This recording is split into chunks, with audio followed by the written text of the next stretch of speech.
السلام علیکم ناظرین، آپ دیکھ رہے ہیں خان میری جان، یہ میرے یوٹیوب چینل کا نام ہے۔ آپ سے ریکویسٹ ہے اس کو سبسکرائب بھی کریں اور گروپوں میں شیئر بھی کریں اور اپنی قیمتی آراء سے مجھے نوازیں بھی۔ میری کوتاہیاں بتائیں گے تو میں بہت خوش ہوں گا۔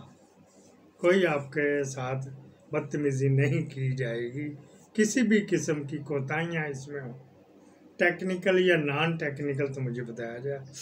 اچھا جی، پاکستان میں اسلام آباد میں تو آپ دیکھ رہے ہیں مجرا ہوتا ہے، چکلا بنا ہوا ہے، کورٹوں کے حوالے سے بات کریں اوورال بھی وہاں پہ یہی، لیکن سندھ میں ورسٹ ایک لفظ ہے، برا ترین، غلیظ ترین، گندا ترین کورٹ سسٹم ہے زرداری نے رکھا، کیونکہ زرداری آنکھ کا تارا ہے، ان کا زرداری کے پاس بغیر گزارا بھی نہیں ہونا تھا۔ اب عمران خان سے پنگے ڈالتے پھر رہے ہیں، وہ کبھی بھی نہیں مانے گا، جب مانے گا پھر عمران خان ہمارے سوا نیزے پہ ہوئے گا۔ اگر عمران خان نے زرداری جیسے سے گورنمنٹ بنائی یا اس کی تائید کی تو۔ ہمارے فرحان ملک صاحب ہیں، سما ٹی وی میں ہوتے تھے، پہ جیو میں بھی انٹرویو دینے آئے تھے میرے ساتھ ہی، لیکن یہ کیونکہ ٹیکنیکل بندے تھے یہ سلیکٹ نہیں ہو سکے تھے۔ اچھا جی، میر صاحب کو میرے خیال کچھ اور قسم کے بندے چاہیے ہوئیں گے، یہ پھر سما میں چلے گئے تھے، جب سما بنا وہاں سے پھر گرفتار ہوئے آئے گئے کہ 3-4 مہینے پہلے پھر بڑے کر گئے تھے، وہاں سے پھر سروس ہو کے آئے، لیکن بعض نے وہ چھوٹے چھوٹے ویلاگ بناتے، پڑھے لکھے قابل بندے ہیں، ٹیکنیکل بھی اور پڑھے لکھے بھی ہیں۔ انہوں نے سندھ کے بارے میں ایک چھوٹی سی ڈاکومنٹری بنائی، وہ آپ کی خدمت میں عرض خدمت ہے۔ بات ہے، عدالتوں کے بارے میں بات کرتے ہوئے ذرا ڈر تو لگتا ہے کہ نہ جانے کیا بات مائی لارڈ کو بری لگ جائے اور کنٹیمپٹ کا نوٹس آ جائے، لیکن آئی گیس سندھ کی اتنی باتیں جب ان کو بری نہیں لگ رہی تو ہمارے حقائق بھی وہ برداشت کر ہی لیں گے۔ سندھ میں جہاں سارے اداروں میں شہنشاہ کا سکہ چلتا ہے، وہاں چیمبرز اور عدالتیں اس پلیگ سے کیسے محفوظ رہ سکتی ہیں؟ بار ایسوسی ایشنز کو دیے جانے والے حکومتی گرانٹس کالے کوٹ اور روپ کو ویسے ہی شانت رکھتے ہیں۔ آپ گوگل پہ سندھ گورنمنٹ بار گرانٹ لکھیں، آپ کو درجن بھر خبریں نظر آ جائیں گی جس میں وکلا کو سندھ حکومت نے کریزی اماؤنٹس کی گرانٹ دی ہے۔ اور جیسا کہ ہم جانتے ہیں کہ there are no free lunches in politics, تو ان ملینز کی گرانٹ کا اثر بھی نظر آتا ہے، لیکن یہ سب پرانی باتیں ہو گئی۔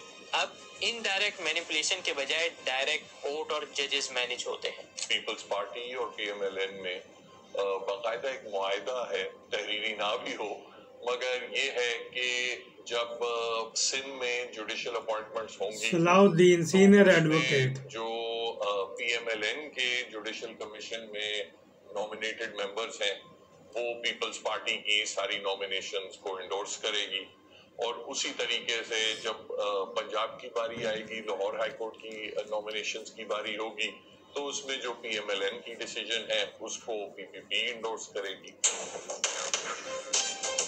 یہ ڈیل تو خفیہ تھی، لیکن اس کے اثرات ہم سندھ میں واضح طور پر دیکھ سکتے ہیں۔ 26ویں آئینی ترمیم کے بعد سندھ ہائی کورٹ میں بننے والے آئینی بینچ کی سربراہی کے لیے جسٹس کے آغا کا انتخاب کیا گیا۔ یہ ایک بڑی دلچسپ چوائس تھی، کیونکہ آئینی بینچ کے سربراہ بننے والے جسٹس کے آغا کی زرداری سے قربت اور دوستی 90s سے چل رہی ہے۔ انفیکٹ آغا صاحب کئی اہم کیسز میں زرداری صاحب کے وکیل رہے ہیں۔ بے نظیر اور زرداری پہ لگنے والے کرپشن کے کیسز ہوں یا مرتضی بھٹو قتل کیس میں زرداری کے خلاف تحقیقات، ہر فورم پہ زرداری کی نمائندگی یہی کے آغا صاحب کرتے تھے۔ شاید یہی وجہ تھی کہ 2008 میں پیپلز پارٹی وفاقی حکومت میں آئی تو آغا صاحب کی لاٹری نکل آئی۔ 2010 میں ان کو ایڈیشنل اٹارنی جنرل کا عہدہ دیا گیا اور 2011 میں نیب پروسیکیوٹر کی پوزیشن سے نوازا گیا۔ یہ بات تو ماننی پڑے گی، زرداری صاحب کرم فرماؤں کو کبھی نہیں بھولتے، ان کا احسان ہمیشہ چکاتے ہیں۔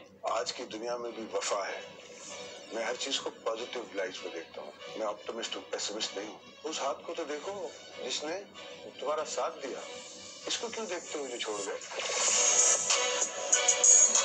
ویسے زرداری صاحب کی قربت کے علاوہ آغا صاحب کچھ ماہ کے لیے پی سی او جج بھی رہے۔ ظاہر ہے پھر آئینی بینچ کے لیے نظام کو اس سے بہتر کیا کینڈیڈیٹ مل سکتا تھا۔ اب جب کے آغا یہی سیڑھیاں چڑھتے ہوئے آئینی بینچ کے سربراہ بن گئے اور ان کے سامنے شرجیل میمن اور قائم علی شاہ کا کیس آیا تو انہوں نے پرانے تعلقات کا خوب خیال رکھا۔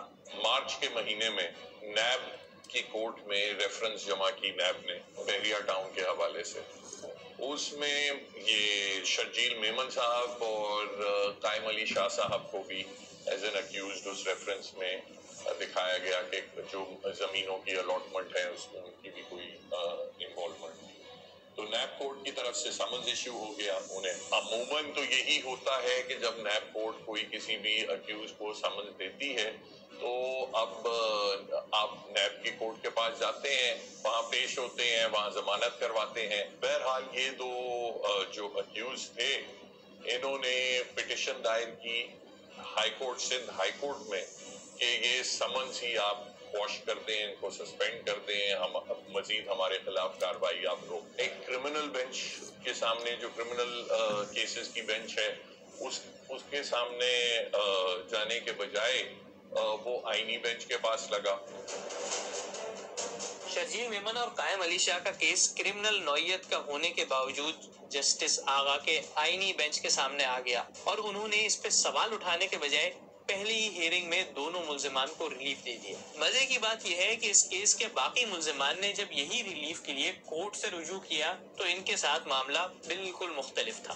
2 یا 3 دن بعد جو مزید اس میں اکیوز ملزمان تھے جو شاید اتنے اعلیٰ عہدوں پہ فائز نہیں تھے, چھوٹے موٹے جو بھی سرکاری افسران تھے, انہوں نے جب اپنی درخواست دائر کی کہ یہ جو ان پہ کرم کیا گیا ہے وہ ہم پہ بھی کرم کر دیا جائے, تو 3 دن بعد آئینی بینچ نے کہا نہیں ہماری تو جورسڈکشن ہی نہیں بنتی, یہ آئینی بینچ کا کیس نہیں ہے, یہ آپ کسی عام بینچ کے پاس جائیں, کرمنل کیسز کی بینچ کے پاس.